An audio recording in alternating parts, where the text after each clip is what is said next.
आज हम जिस घटना के बारे में जानने वाले हैं वो फिलाडेल्फिया में 2024 में घटी है। कातिल के बारे में जानते हुए भी पुलिस नहीं पकड़ सकी उसे, उसके खिलाफ सबूत न होने के कारण। अंत में परिवार ही कोर्ट के सामने सबूत लेकर आता है और दोषी को सज़ा दिलाता है। शुरू करने से पहले अगर आप यहाँ पे नए हैं और आपको क्राइम, हॉरर, मिस्ट्री से जुड़ी कहानियाँ जानना सुनना पसंद है तो अभी ही सब्सक्राइब करें, जहाँ मैं आपके लिए लाती हूँ हर हफ्ते कुछ ऐसी ही कहानियाँ। मैं आपकी होस्ट शिवी।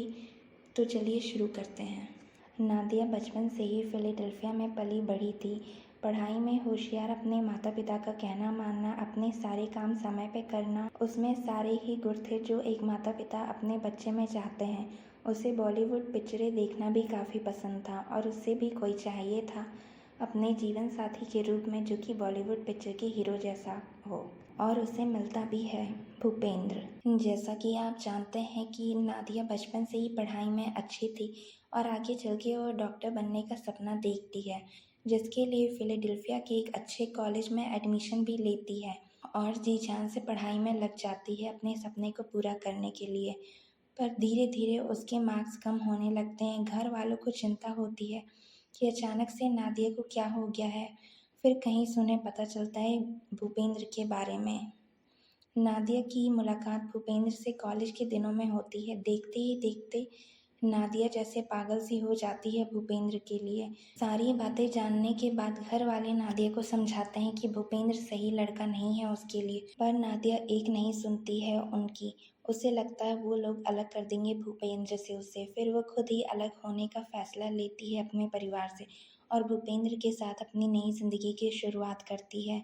इस बीच भी घर वाले नादिया को कई बार समझाने की कोशिश करते हैं, पर अब वो वापस नहीं जाना चाहती थी। अपनी आगे की ज़िंदगी भूपेंद्र के साथ गुजारना चाहती थी और ऐसा होता भी है।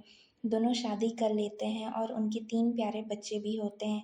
सब कुछ अच्छा चल रहा होता है। नादिया के लिए तो ये किसी सपने से कम नहीं था।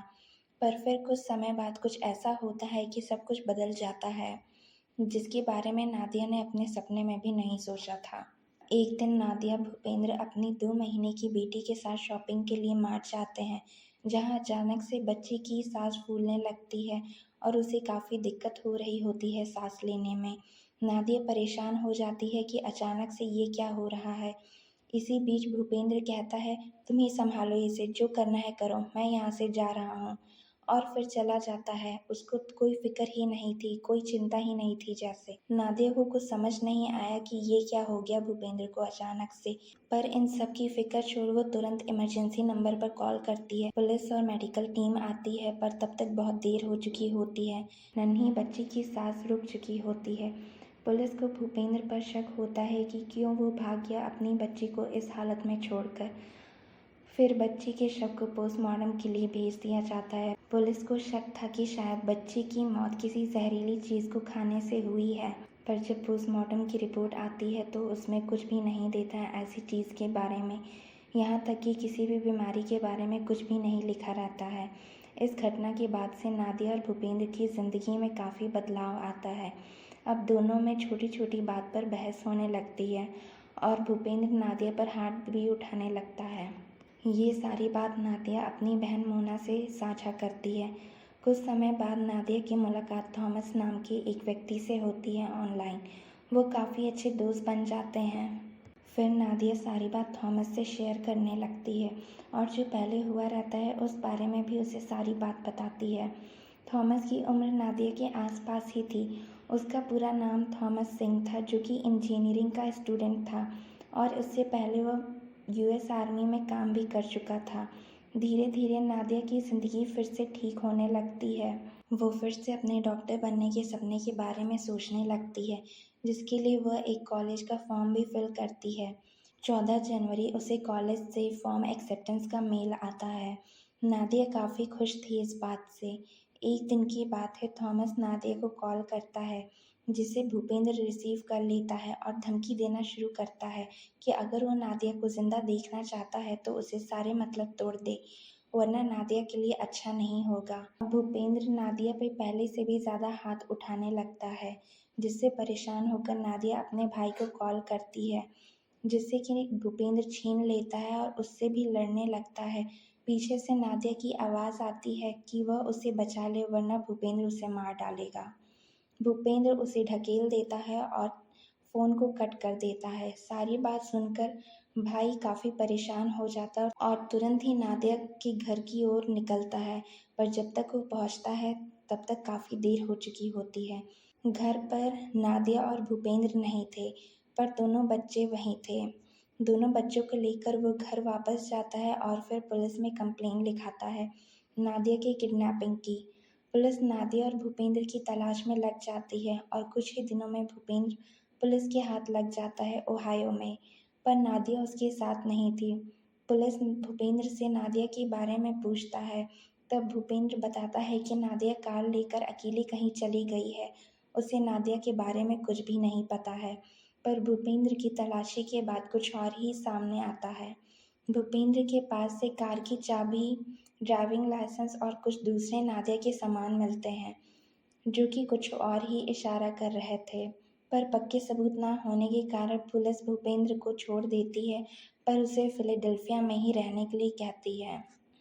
पुलिस फिर से नादिया की तलाश में जुट जाती है और न्यूज़पेपर में भी आर्टिकल निकलवाती है कि अगर किसी ने नादिया को देखा हो तो जल्द से जल्द पुलिस को बताएं। 12 दिन बाद पुलिस को एक अनजान इंसान से कॉल आता है, जो कि एक कार के बारे में बताता है जैसा कि आर्टिकल में लिखा था। पुलिस वहां जांच के लिए जाती है।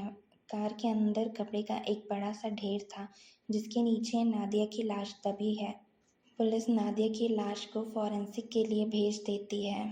उधर भूपेंद्र 14 अप्रैल को एयरपोर्ट पे पकड़ा जाता है, जब वह एक दूसरे देश भागने की कोशिश कर रहा होता है।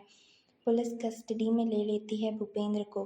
फॉरेंसिक रिपोर्ट आने में बहुत समय लगता है। सितंबर के करीब रिपोर्ट आती है और उसमें कुछ भी नहीं देता जिससे कि साबित हो सके भूपेंद्र ने ही उसकी जान ली है। सबूत ना होने के कारण कोर्ट में भी केस क्लोज हो जाता है, जिससे कि नादिया के घर वाले बिल्कुल भी सहमत नहीं थे और फिर वो प्राइवेट डिटेक्टिव हायर करते हैं सबूत इकट्ठा करने के लिए और $50,000 का इनाम भी रखते हैं कि अगर किसी को कुछ पता चले तो वह उन्हें तुरंत बताए, जिसे कि आगे चल के $1,00,000 कर देते हैं। कुछ समय बाद उनके हाथ कुछ सबूत लगते हैं और केस दोबारा से रीओपन होता है। इस बार भूपेंद्र को दोषी पाया जाता है और उम्र कैद की सज़ा मिलती है, साथ ही 10 मिलियन फाइन भी लगता है। आप बताइए आप क्या सोचते हैं इस घटना के बारे में, और कमेंट में आप हमें बता सकते हैं कि आप किसकी कहानी के बारे में जानना चाहते हैं अगले वीडियो में। चलिए आज के लिए बस इतना ही, फिर मिलेंगे, तब तक अपना और अपनों का ख्याल रखिएगा।